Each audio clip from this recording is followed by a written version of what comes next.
Good afternoon to everyone. We have all gathered here for the National Level Congress on Role of Higher Educational Institutions in SDGs, organized by Internal Quality Assurance Cell, IQAC, and Career Development Center, CDC of KPR-CAS. I welcome you all for the session level on Indian economy, past, present, and future. Now it's time to take a look at a SDG Congress video.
We all need a little jolt of motivation and inspiration every once in a while. Now it's time to look at a short AV about our respected chief guest.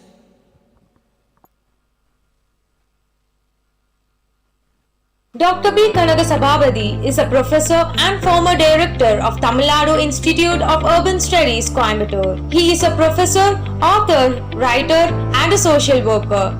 Known for his pioneering field studies in industrial and business clusters in different parts of the country, he is involved in studying the Indian economic, social, business, and management systems from the native perspectives. He was one of the key members of the study team that undertook the study of Gujarat kite industry on the invitation of the Gujarat government during 2003 to 2004. After obtaining his doctorate in finance as a UGC research fellow, he was associated with the stock markets for a brief period. He was earlier the director of the Tamil Nadu Institute of Urban Studies, the state-level research and training institute promoted by the state government. He writes in Tamil and English. He has written 5 books and a number of papers and articles in several publications. His book entitled Indian Models of Economy, Business and Management is considered a pioneering initiative towards Indianizing the economics and management education in our country. It is recommended as a text or reference in the reputed institutions at the national level such as Indian Institute of Management, Bangalore, Indian Institute of Technology, Mumbai, and Amrita University besides University of Kerala. He has also written for the Central Board of Secondary Education, New Delhi. On behalf of KPR College of Arts, Science and Research, we proudly welcome you, sir. Students, let's put our hands together for our eminent chief guest. Now I request the dignitaries to occupy the stage.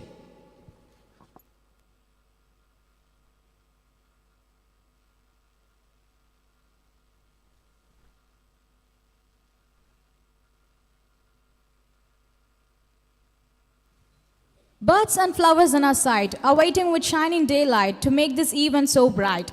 Now I may invite Aishwarya S. of 1st BCom PA to welcome the gathering.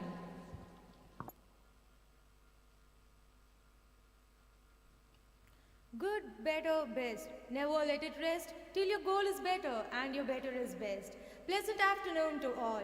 On behalf of Internal Quality Assurance Cell, IQAC and Career Development Center, CDC, I'm so delighted in welcoming the esteemed icons on the dais, off the dais, and everyone gathered here for the National Level Congress on Role of Higher Educational Institutions in SDGs. Surrounding yourself with inspiring people is now just as important as being talented or working hard. Amidst us, we have such an inspiring personality, Dr. P. Kanagasabhabadi, former chairman, ICSSR. We heartily welcome you, sir. The courage to make tough decisions and the compassion to listen to the need of others is an art of principle. Yes, I'm so happy in welcoming Dr. P. Geeta, Principal, KPRCAS. With a thankful heart, I welcome Dr. S. Balasamy, Chief Executive, KPRCAS, who always stand for a pinnacle of success. I'm so glad to welcome the Dean of Commerce, Dean of Computing Science, heads of various departments, members of faculty. Last but not least, I welcome my dear friends for this session. Thank you. Thank you, Aishwarya, for your warm welcome. Honor is a special moment for every consistent and successful leader. Now I request Dr. S. Balasamy, CEO of KPRCAS, to honor our chief guest with shawl.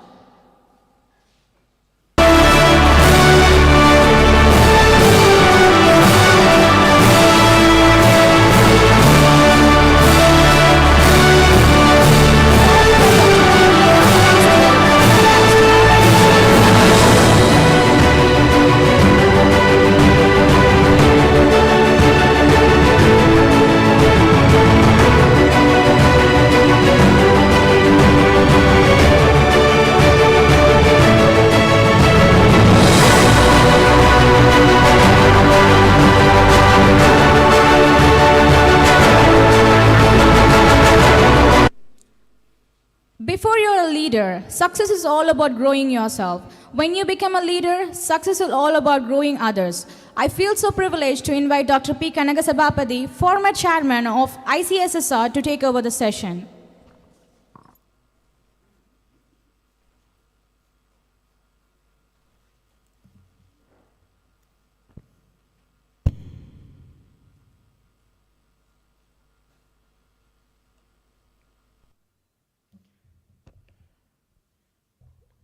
Dear Dr. Balasamy, the new Chief Executive of KPR institutions, CAS.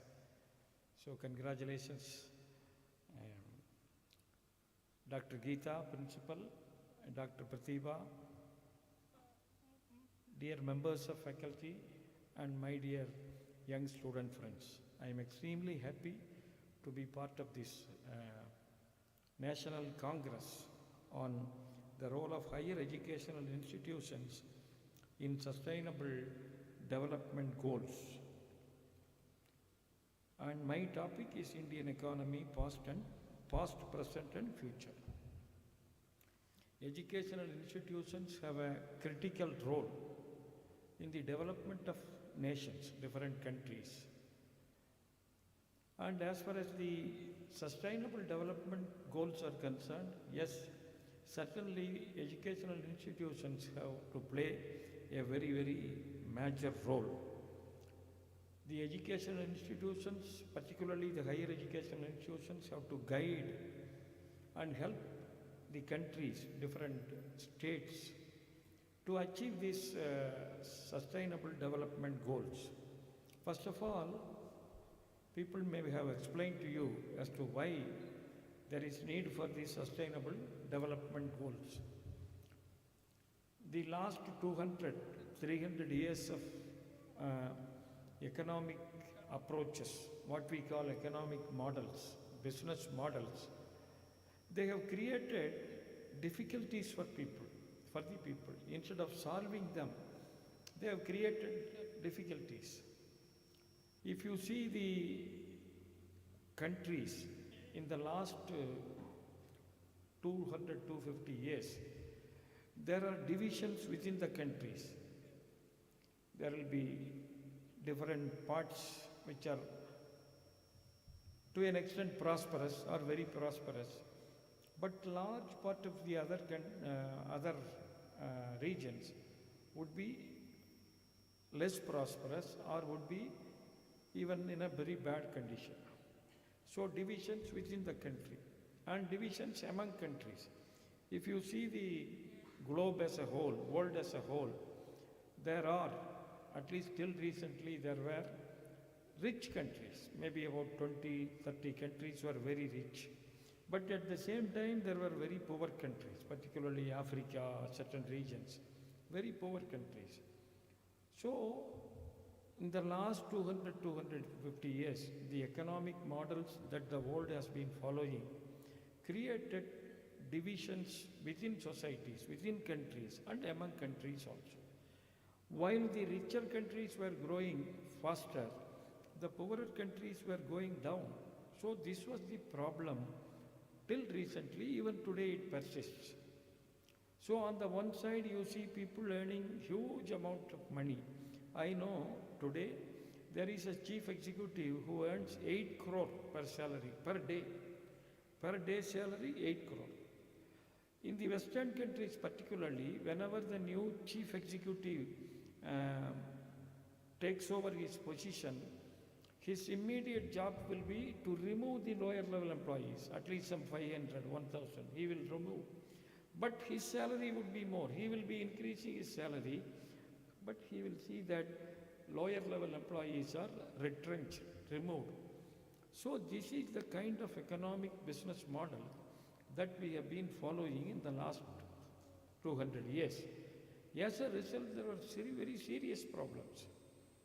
You youngsters may not know, some 10 years, 15 years back, there were protests in front of all big multinational companies in America, in Europe, because people, educated people, professors, economists, and many well-meaning citizens, they went and sat against these officers. Why? Because they believed that the present system of economic approach creates divisions among people. So while somebody gets more amount of money as income, fixed percentage, maybe 1% of people or 1.5% of people, about 80% will be remaining poor. So this is the reason why people were disillusioned with the existing system, existing economic and business models. Not only that, there were huge pollution because the present system is largely consumption oriented. If you are rich, you can buy as many cars as possible. If you are rich, you can spend as many amount as much possible. So as a result, in bigger countries like America, America's population is less than 5% of world population, but they emit almost 25% of carbon dioxide in the world. They are the largest polluters in the world. So pollution at every level. As a result, it is affecting our environment, not just America's environment of the whole world as a whole. So again, this is a problem. And the kind of spending pattern that the Western countries emphasized, again created problems. You know, people spent huge amount of money on unnecessary things. In my book, I have given a detailed note as to how in America and Europe, people spend so much money on alcohol, for example, drugs, for example, on the liquor items, for example. So they spend so much of money because consumption, consumerism, extreme consumerism. So these are some of the problems that the world faces today. One is divisions within the society, divisions among countries. Second one is this pollution. And the third one is consumerism, extreme consumerism. And the basis of all these things are unethical values, practices in life. Even the companies, they concentrated only on maximizing profit. You try to get as much profit as possible, even at the cost of your customers. So this was the problem. So as a result, some 25, 30 years back, some of the well-meaning individuals, experts, they discussed about it and they felt that the existing system should not be continued. If it continues, then there will be no future for the world as a whole. And that led to the Sustainable Development Goals. So as a result, the United Nations member countries in 2015 agreed for the 17 goals, Sustainable Development Goals. They thought in 2015 that they would be able to achieve these goals, but still we have a long way to go. And that is the background of these Sustainable Development Goals. Because the entire world, at least some right-thinking people, they realized that if the system is allowed to continue, then it will not be good for the world as a whole. Even now we know how climate is affecting all our lives, how pollution is affecting all our lives, how consumerism is affecting all our lives. So that is the reason why this self-sustainable development goals was introduced by the United Nations. And now, again, this background, we have to understand this subject. In the last 200, 300 years, only during this period, West became dominant. The Western world became dominant, Europe and America. So the kind of economic approaches, social approaches, even family approaches that they were following are proving to be very costly to the world today. Because they said, based on their own limited experience, Western countries have very limited experience, maybe 300 years or 400 years, not more than 500 years. Their history itself is very limited. The country that was ruling as Britain, the country that was ruling large part of the world, did not even have fixed boundary for itself till 200 years back. That was their history. Very small country.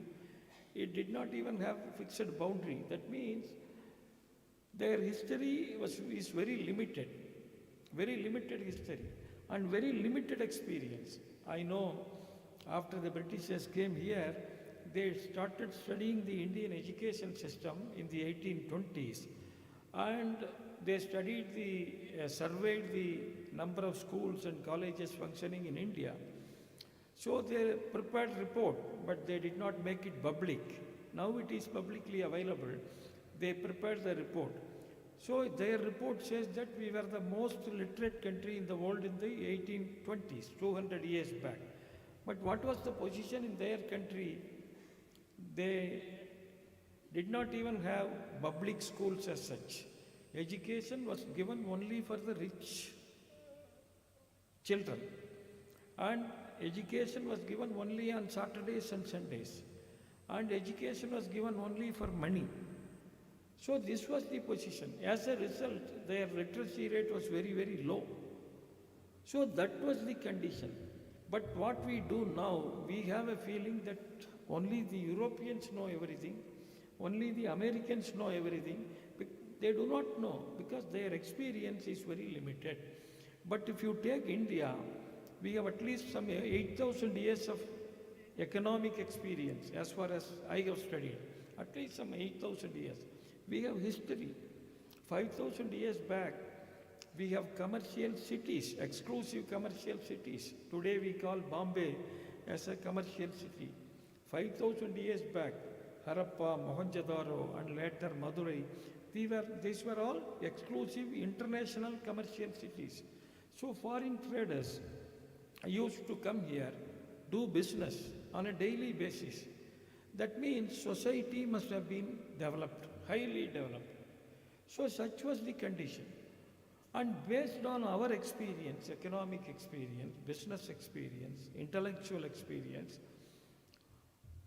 we developed some time-tested systems. So whether it is economic system or management system or even family system, these were all time-tested systems based on our long years of experience.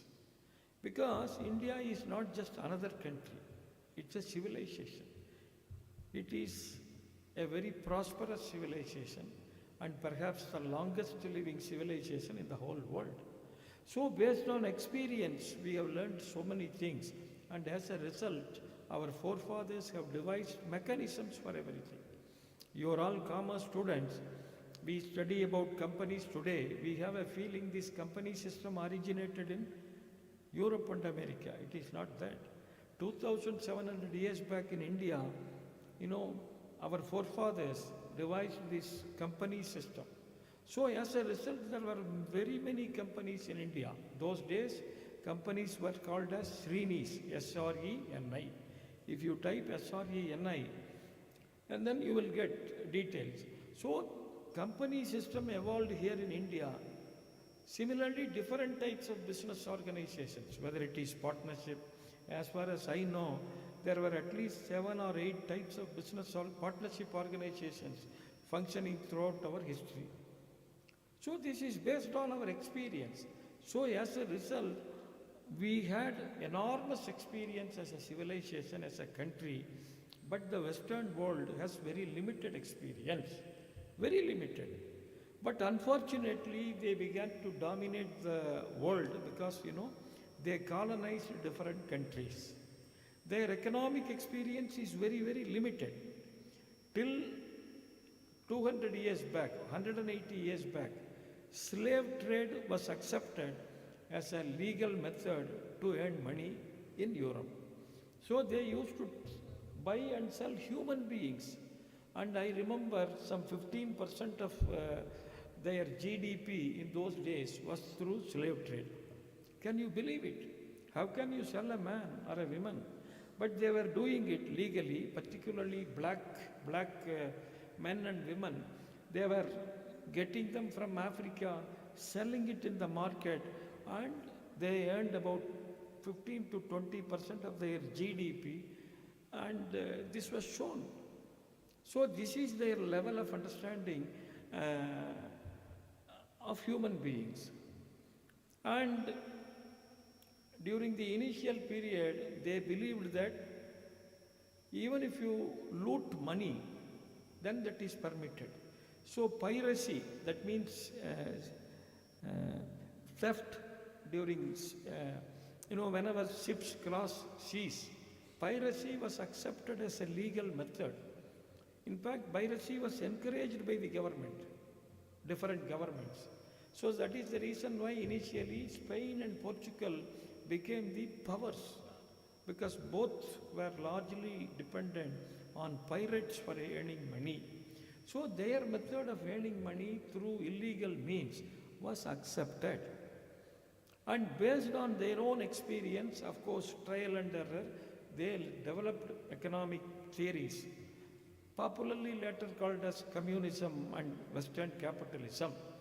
Now in the last 35-40 years, both their concepts have failed. We all know that communism has failed when Soviet Russia was broken into 13 pieces. Now there is no more Soviet Russia. So nobody follows communism as an economic philosophy now. China is a communist country only in the political sense.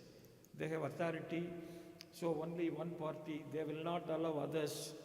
But economically, they don't follow communism. It's a failed concept.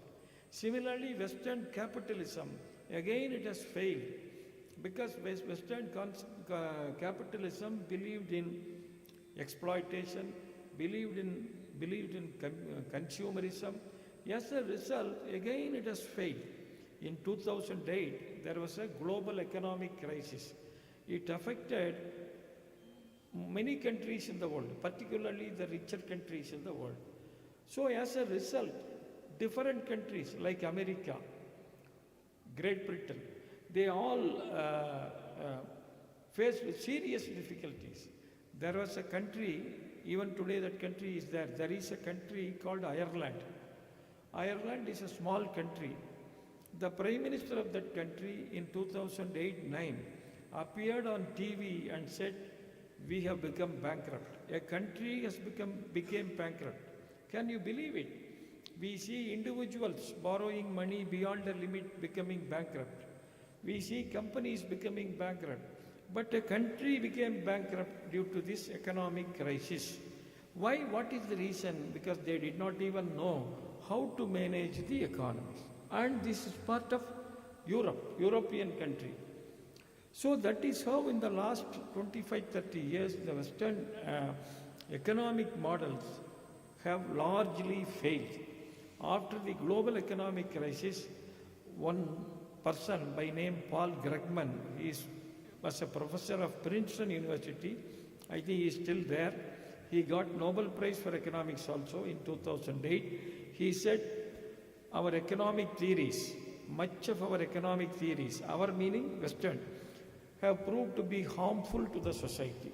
He said that it is proving to be harmful to the society, not helping people, but it is disturbing people. This is what a Nobel laureate said about their own economic ideas. So this is the problem. As a result, even today, they are not in a position to come out of that global crisis. Even today, countries like America, America's population is 33 crores. They were not even able to give vaccines to all their people. Vaccines. It's a scientifically advanced country, industrially advanced country. So after Corona attacked them, they were not even able to give injections, vaccines to even half of their people. But India is a country of 143 crore people. We were able to give free vaccines. There it is given for money. Here, free vaccines. How many number? 221 crores so far. 221 crores so far. So this is the difference between the Western countries and India. If you take UK, United Kingdom, Britain and other countries closer to it, their population is less than the population of Tamil Nadu. Tamil Nadu's population now should be around 7.5 crore. But UK's population would be around 6 crore population. But if you see the UK economy, their debt is more than 2.5 times of their GDP. That means even if we sell the country as such 2.5 times, then even we will not be able to repay the loans. So this is the difference between these two regions, India and other Western region. But unfortunately, because they colonized many countries in the world, including India, they imposed all their approaches, their practices, their theories upon us. So that is how we began to get everything from them. But ours is a different kind of society, as I said. We were pioneers in education. We achieved so many things in different fields of life. So whether it is medicine or mathematics or architecture or astronomy or law or society or democracy, you take anything, we were pioneers. In fact, many things originated from India. In medicine, 2,800 years back, Sushruta wrote a book on surgery, the first book on surgery. In the field of economics, 2,300 years back, Kautilya wrote first book in the world on economics and administration. And in his book, he quotes more than 145 authors before him, literature survey. So that means economics as a subject must have developed here some 2,700 years back. And that is the reason why the first university in the world was established here 2,700 years back, Takshashila University. Then continuously over the years, many universities were established. So in those days, whenever somebody wanted to get higher education anywhere in the world, they used to come to India only. Otherwise, there were no higher education anywhere in the world. So that was the level of India. And on the one side, we were very prosperous country. To what extent we are prosperous, we don't know. We have some details. But for the last 222 years now, we have details. There is a group of rich countries called OECD, Organization for Economic Cooperation and Development. This is the group of countries, about 30 countries who are members in that group. They wanted to know which were the countries that were very rich 1,500 years back, 2,000 years back, which were the countries that were very poor. They thought that Europe was the richest country even 500,000 years back. So they constituted a group of experts under one famous economic historian by name Angus Madison. So they went around the world, collected all documents. For 16 years they worked on it, and then they wrote a report in 2001. The report was later published with the title, The World Economic History, a Millennial Perspective. The report said 2023 years back, during the beginning of the Common Era, India's share of global GDP was 32.9%, 33% almost. So India was contributing 1/3 of global production. India was having almost 1/3 of global wealth as a nation. All other countries put together had remaining 2/3.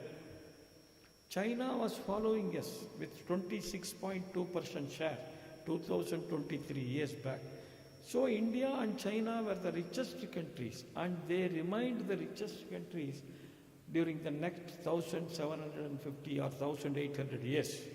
So almost 85% of the time in the last 2 millennia, India and China were the richest countries in the world, with India remaining at the top almost all the time. So this is our history, and we had the most sustainable economic system. If you take the Western world, last 200, 300 years, initially it was Spain and Portugal which was very powerful. Later it was Europe. After that it was America. And all of you know now America is having serious problem, very serious problem. It is the most indebted country in the world today. Just today morning I was reading a report. Unemployment rate in America is 25% now. And many companies, financial companies, are getting closed. They are becoming bankrupt. They are facing very serious difficulties because their fundamentals are not very strong. It is only people from India, China, immigrants who are helping India, America to grow. So they are facing very serious problem because their foundations are unsustainable. But India remained as the most sustainable economy for at least 1800 years in the last 2 millennia. Before that also we were very rich, but we don't have data, GDP data, growth rate data and all. But we have other details. So the point that we have to note is that India remained as the most richest country in the world during the previous millennia, thousands of years, not centuries. And our economic prosperity was always used for the benefit of the society as a whole. I remember, you take for example agriculture. In agriculture, always farmers were encouraged to produce more and more. There is a sentence, there is a usage of word in Mahabharata, Annam Bahu Kurvida. You make abundant production of agricultural food items. You make more rice, you make more wheat, you make more millets. So more and more items, farmers were encouraged. Why? What is the objective of producing more and more? Because the objective of production, more and more production, is to see that nobody goes hungry. It is not the farmers, it is not the rich people. Nobody should go hungry. When we say nobody, it includes animals, it includes insects. So that is the reason why it is the duty of the Indian society to give food to all beings, not just human beings, all beings. So that is the reason why even when our mothers and sisters draw this column, the idea is that the small ants should come and take it as their food. So this is the idea behind the Indian economic system. Similarly, if you take business, for businesses there were rules, there were guidelines in those days. I was mentioning to you about corporate companies of ancient India, Srini. So there was Srini Dharma. Every business, every corporate had to adhere to follow some Dharma, basic principles. And that is the reason why in all scriptures, these traders, businessmen, they were asked to follow rules and regulations.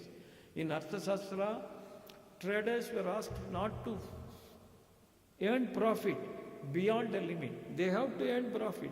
They have to earn good profit also.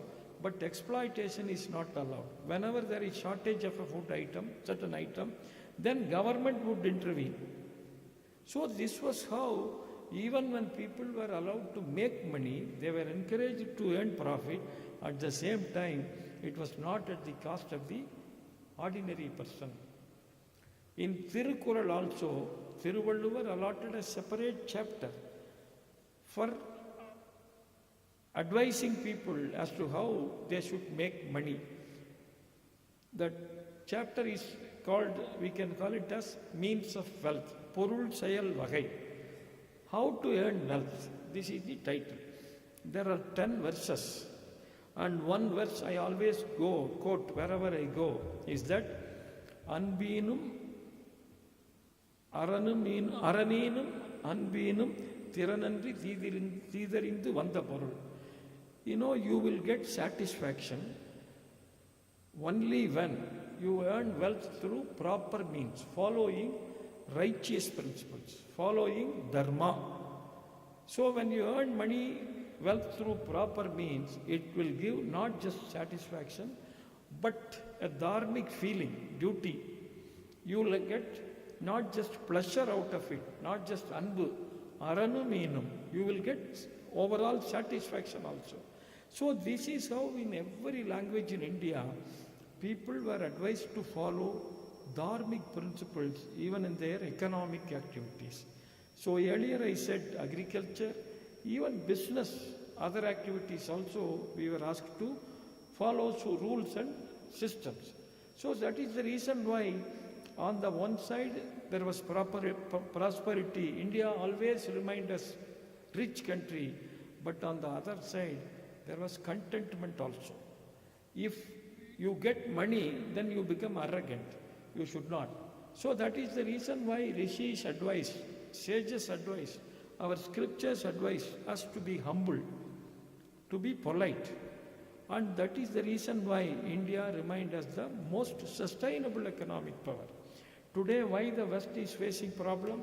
America was rich 40 years back, but today it is not rich. Because, you know, their richness was used for consumerism. Their richness was used for exploitation. British was rich 100 years back. Today it is not. Because there was no contentment. So, that is the reason why they are facing problem.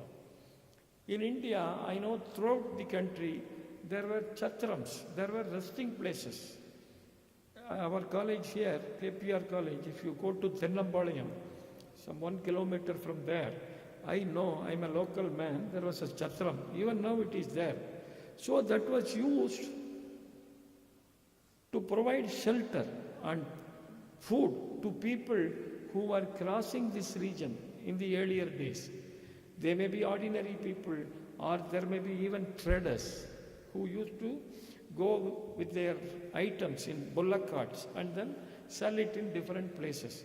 Everywhere these chatrams were there, maintained by the government. I remember some 1,000 years back, there is a, now we get documents from the Sarafoji Maharaja period. Sarafoji Maharaja has said, that note is now available, document is available. It said that every day, 3 times a day, these people who are maintaining this chatram, they have to go outside, ring a bell, and then shout, for those who want to take breakfast, please come. Within half an hour, we are going to close it. Similarly, lunch, similarly, dinner. And only after that, after waiting for another half an hour after the announcement, they will close. And for those who come and take food, there are rules. Only hot food should be served, not stale food prepared during the previous day. Only hot food. What are all the ingredients? That should be there, mentioned. So this is how Indian society lived. India was prosperous, but it saw to it that each and everybody in the country, each and every human being, whether it was animal or insect in the country, was given protection. And this is how India remained as a sustainable economic power. So we were rich, very rich, extremely rich on the one side, but on the other side, we were taught to live in a humble way, in a simple way. We were advised to follow the spiritual path. That is the reason why a human being's life was divided into 4 stages. Initial period for study, brahmacharya, then marriage and all. Then one has to fulfill one's duties. Then after that, one has to contemplate on superior things, spiritual things, spend time on godly matters. So this is how, while on the one side, India was always prosperous, always creative, producing new theories, new developments. On the other hand, India always maintained its mental peace. Society always remained calm because of this approach. And unfortunately, we were colonized by the Western powers, Europe, and as a result, we became subjects of them. So they came to India, they went to China, they came to different parts of the world and subjected the countries. As a result, we were almost destroyed. Today, now, a London Jawaharlal Nehru University professor by name Utsa Patnaik, she has estimated that in a period of 178 years, during which India was dominated by the British, they had taken away $45 trillion worth of wealth from India. $45 trillion. $1 trillion is equal to 82 lakh crores. 82 lakh crores. Today, America's GDP is $22 trillion. So, Britishers had taken twice the present size of America. Present size of America, 2 times. They had taken so much wealth out of India. As a result, we became poor. Otherwise, we were not poor. We became poor. Our education system completely was destroyed. So otherwise in India, education was free. Education was given to all. No restriction of caste or man or woman, gender, no. That is the reason why we see during Rigveda times, women poets, women rishis, women contributors. Even in Sangam literature in Tamil, there were more than 45 women poets. Because education was available to all in India, no restriction. There were women who dedicated their life completely for the sake of intellectual pursuits. They were called Brahmavadinis. So this was the level of Indian society in those days, but we were all completely destroyed by the British. Our education system was destroyed. Our agricultural systems were destroyed. Our business systems were destroyed. India always remained as a #1 power in textiles in the world. But we became importers in 19th century. Why? Because, they cut the thumbs of Indian weavers, top textile weavers. They cut our thumbs, thousands of people. So that is how India became a poor country. So at the time of independence, even before independence, we became very poor. So when India started collecting details after independence, for the first time in 1950-51, we came to know that half of our people were living below poverty line. Almost every one out of every 2 households in a village was living below poverty line, more than 50%. And our literacy rate, which used to be 97% in 1820s, highest literacy rate, came down to just 9% in 1891. Education was denied to girls. Education was denied to poor families, completely by the British. So our literacy rate, we became one of the less literate countries in the world. And the average age of life that a man was expected to live was just 32 years. Can you believe it? In 1950-51, Indians were expected to live only for 32 years. 32.1 was the life expectancy ratio. Why? The British has destroyed all our hospitals, all our native sanitation systems, complete destruction.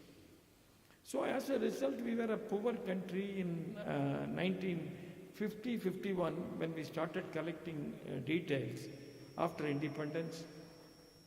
And our industrial business sectors were very weak, complete destruction. Our banking systems were destroyed.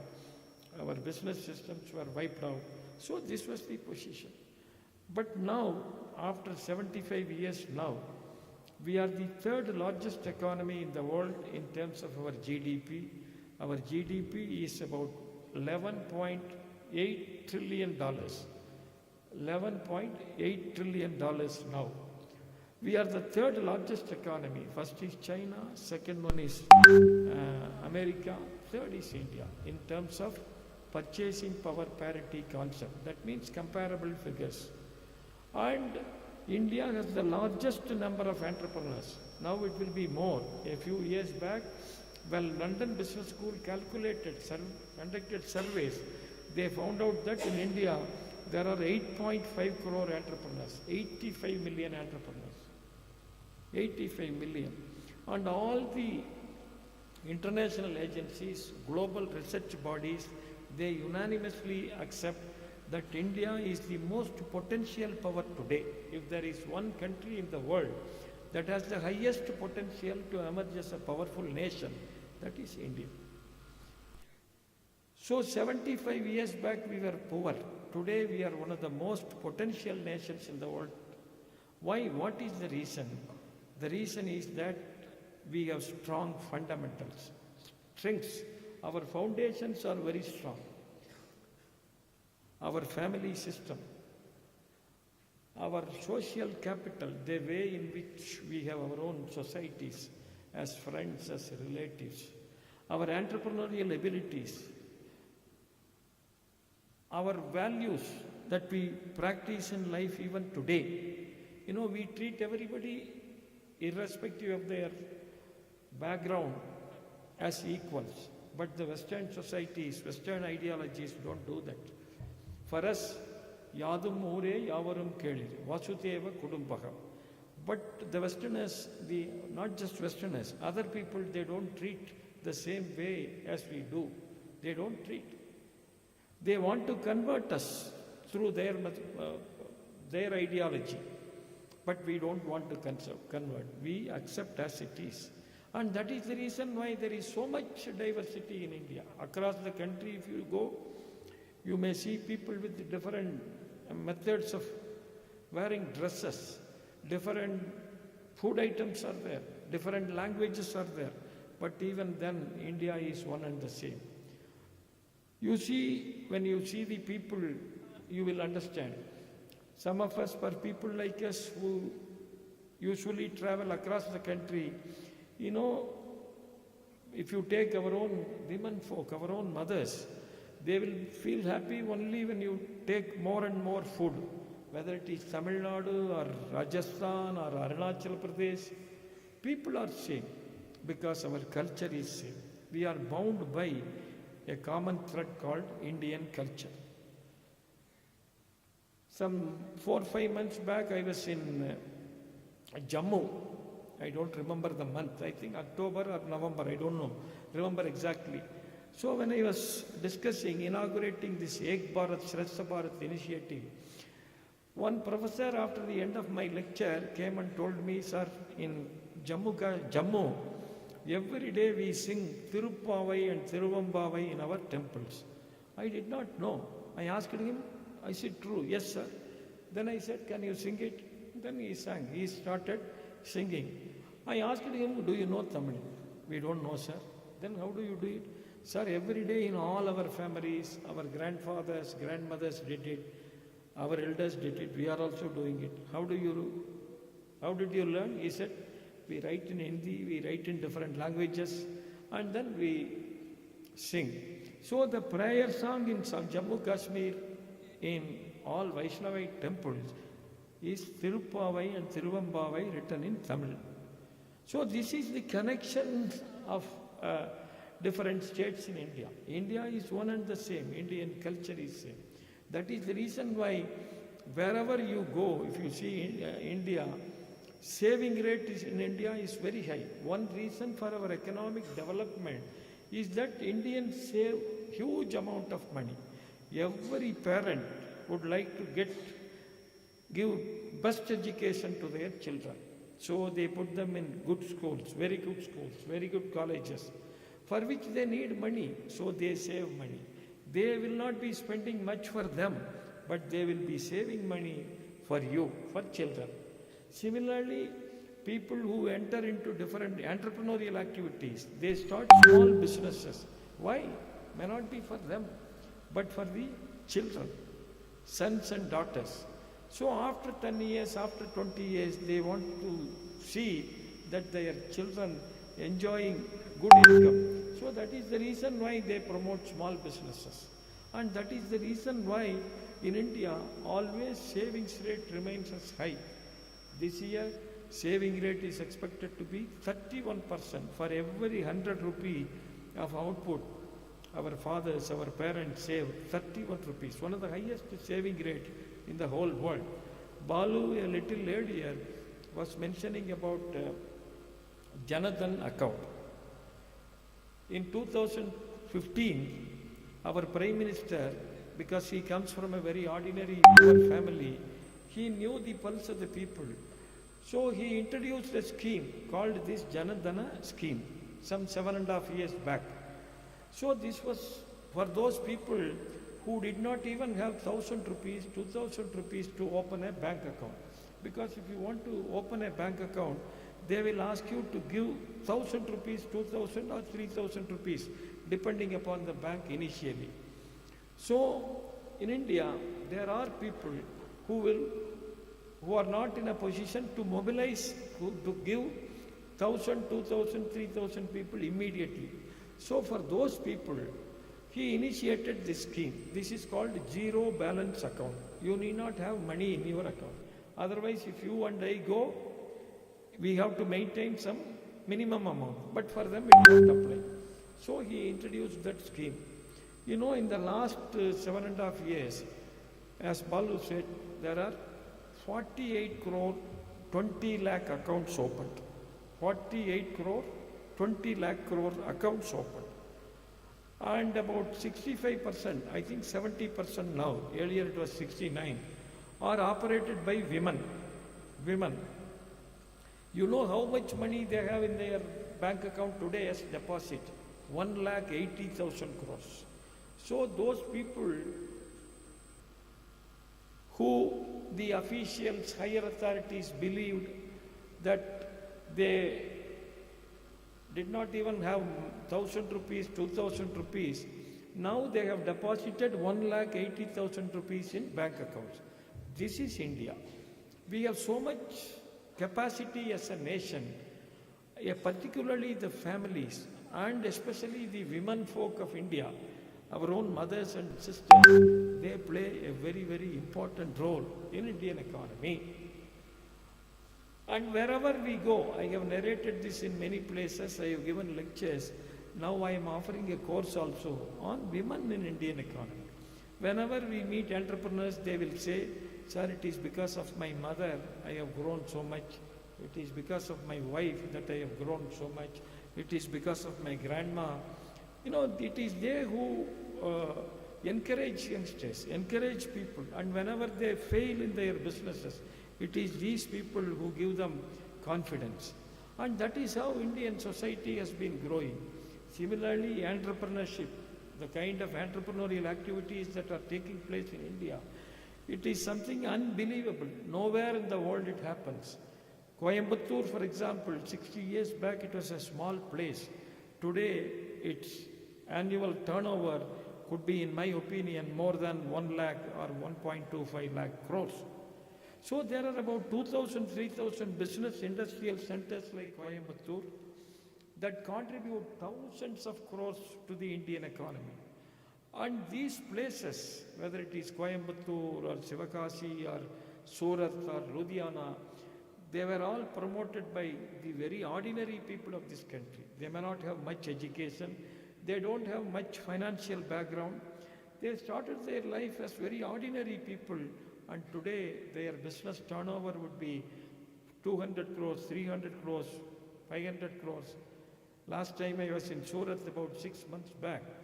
I met one of my friends who usually I meet almost every second year, Ramakrishna Exporters promoter. So his turnover is more than 10,000 crores. 10,000 crores. He comes from an ordinary family. He had studied only up to 5th or 6th standard, but his business turnover is more than 10,000 crores. So this is how India has been growing. Why? Because we have strong fundamentals as a country, foundation. Our family system is the greatest foundation for us. It will never fail us.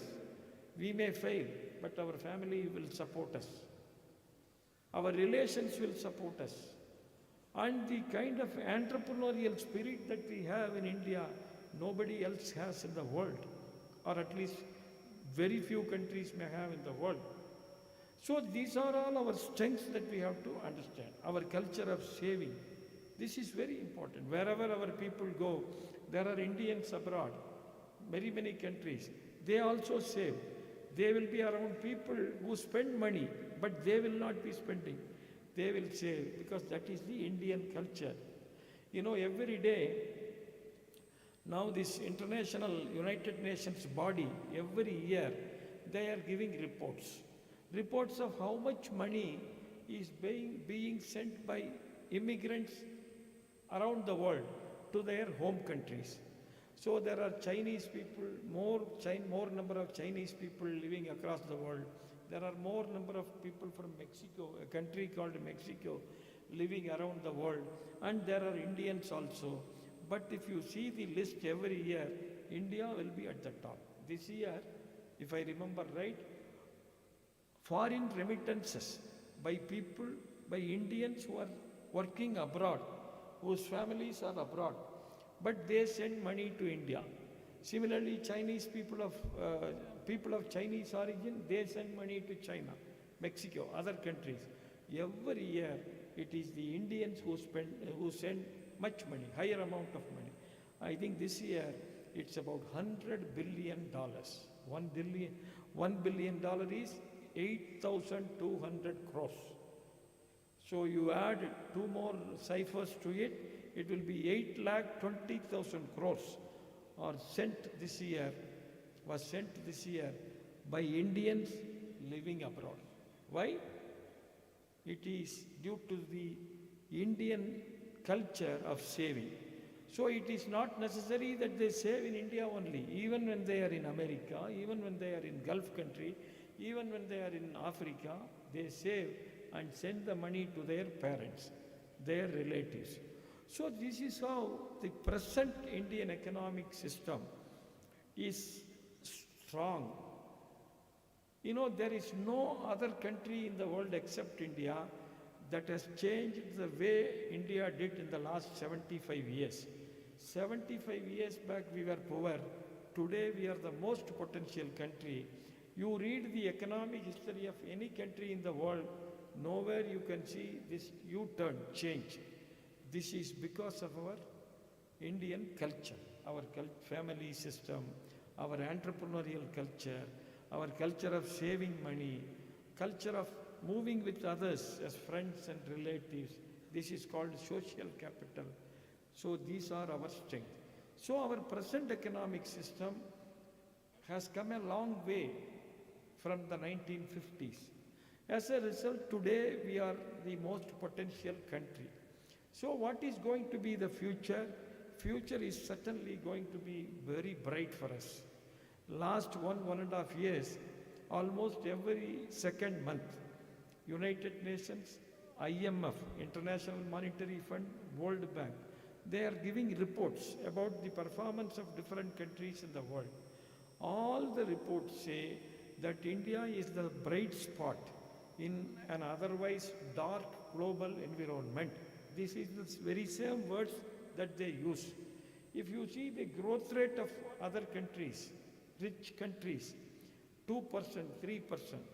India's growth rate this year, 7%. We are the fastest growing economy in the world today. not just today, for many years. And after Corona, we have emerged as the strongest country in the world because other countries are still having problems. They have not come out of the Corona impact, but in our country it is not like that. We have come out and India is moving ahead. And now the way India is growing, it is not growing for India alone, it is growing for the rest of the world as such. You will be happy to know as youngsters that India contributes today 15% of global economic growth. So if India grows, it takes 15% of global economic growth forward. So this is the position of India. Now, India is in a very good position, particularly regarding these sustainable development goals.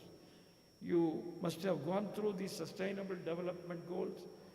So in the last 7-8 years, lot of developments have happened, particularly for the ordinary people. You will be surprised to know that in the last 8 years alone, 12 crore toilets have been constructed for poor people in government schools, in government colleges, 12 crore. 11 crore LPG connections were given to the ordinary women of this country. 11 crore, can you believe it? You multiply by 5, average size of the family, 55 crore people are happy today. So 11 crore LPG connections were given. As I said, more than 48 crore new bank accounts have been opened. So like this, I can go on giving details to you, data to you. So much of developments are happening today. As a result, we are going along the way to achieve sustainable development goals. Because we have foundations, we remain as the most sustainable economic power. Even today, our foundations are strong. Why Western countries are not able to achieve? Because, they have destroyed the family concept, they have destroyed the society concept. As a result, they live like individuals. When I get income, I live for me, not even for my children or for my wife or husband. So this is their way of life. But because of our cultural orientations, now not just our present is good, is improving, our future is expected to be very, very good. So India is moving in the right direction in spite of problems. I am not saying that we don't have any problems. We have problems because we were under alien rule or alien domination for almost 1,000 years. So still we have several problems to solve, but we have strength to solve all these things. So as a result, the way we move, even with respect to self-sustainable development goals, now everybody is praising India. I was participating in a G20 meeting in Bhopal in the month of January. The German senior minister, he was saying, we are surprised to see the way digitalization process is happening in India. Digitalization means easy availability of data to all the people. Digitalization means money coming from Delhi or Chennai to all villages across Tamil Nadu, India, without corruption. So now, through direct benefit scheme alone, 28 lakh crores have reached people. Money comes from Delhi. 28 lakh crores have reached people across the country without even paying a single rupee as corruption money. Happening in India through digitalization process. And digitalization process in India is the most successful one. You may or may not know, after COVID, our government built Co-win platform. So with the help of Co-win platform, now I can go to the site and find out when the first vaccine was given to me and on which date, which time second vaccine was given to me. You can find out the details of all the 130 crore people in India.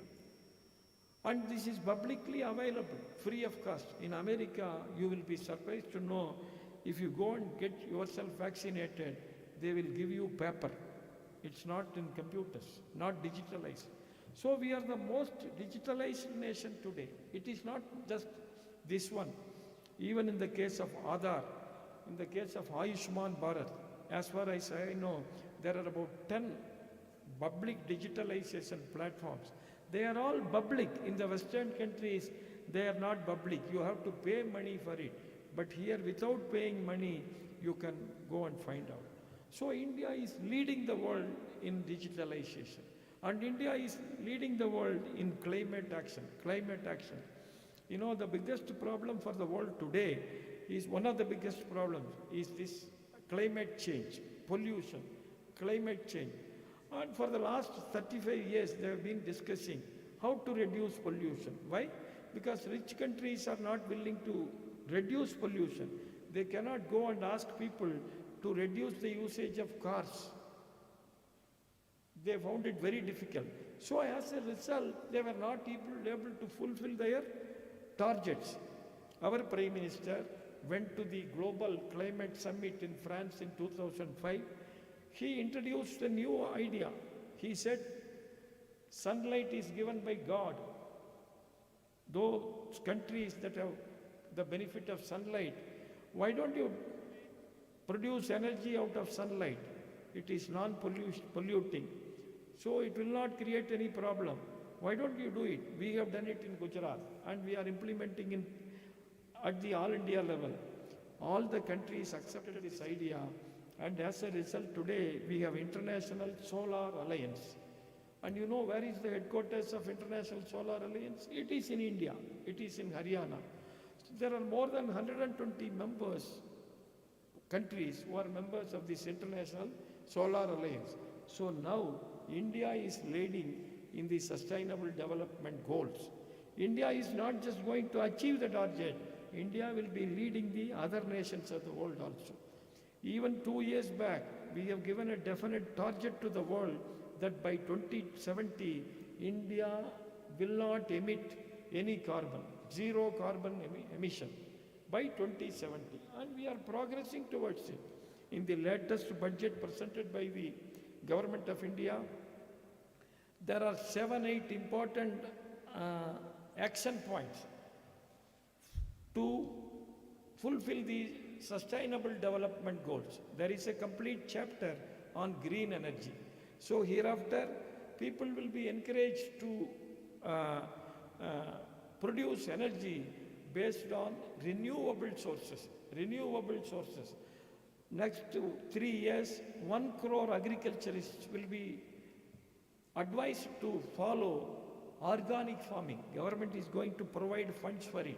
1 crore farmers in the next 3 years. To reduce dependence on petrol and diesel alone, 20,000 crores, 19,700 crores were allotted by the government to be spent this year alone, from tomorrow onwards, April 1st, 2023 to March 31st, 2024.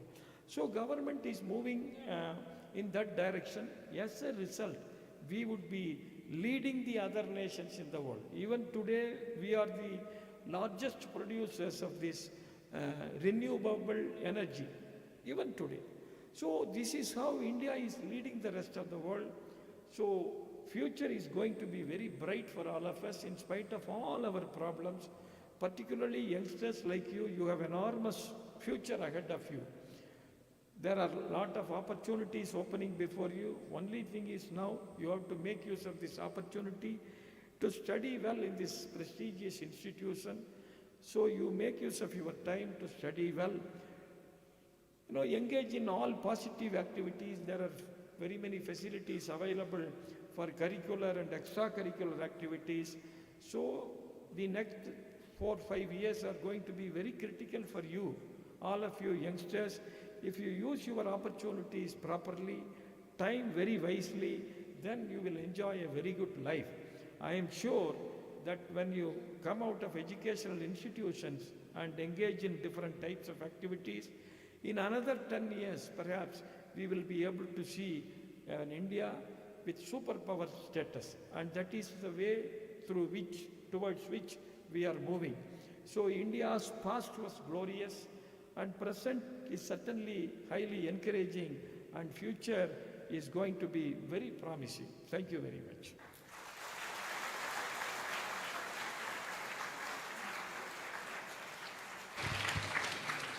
Thank you, sir, for giving us more knowledge on this dynamic economy. The roots of all goodness lies in the soil of appreciation and gratitude.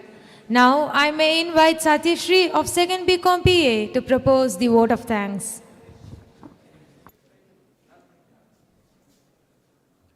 A warm and pleasant afternoon to everyone.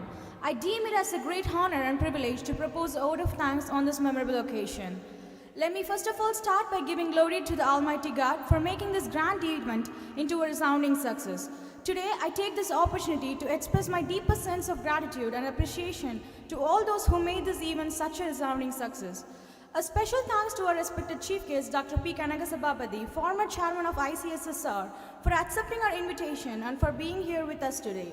We gained various knowledge on Indian economy in today's context. It was really a useful session, sir. Next, I would like to thank Dr. P. Geeta, Principal of KPR-CAS, for her constant encouragement and motivation in leading this memorable session. I extend my heartfelt thanks to Dr. S. Balasamy, Chief Executive of KPR-CAS, for his kindness, guidance, and constant support.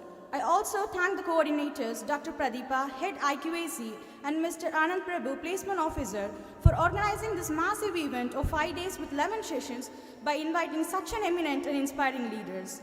Extending my gratitude to the Dean of Commerce, Dean of Computing Science, heads of various departments, and member of faculty for their valuable contribution and encouragement in all our efforts. Last but not least, I thank my dear friends for their active listening and participation. As we're at the final session of the last day, I would like to put forth a quote: to make an end is to make a beginning. The end is where we start from. Thank you all. Thank you, Satyashri. Many feelings may come and go, but that feeling when we hear our national anthem that raises our goosebumps is implacably magical. Now let's raise up for the national anthem. Jana Gana मन अधिनायक जय हे भारत भाग्य विधाता पंजाब सिंध गुजरात मराठा द्राविड उत्कल गंगा विंध्य हिमाचल यमुना गंगा उज्जल जलधि तरंगा तव शुभ नामे जागे तव शुभ आशीष मांगे गाहे तव जय गाथा जन गण मंगलदायक जय हे भारत भाग्य विधाता जय हे जय हे जय हे जय जय जय जय हे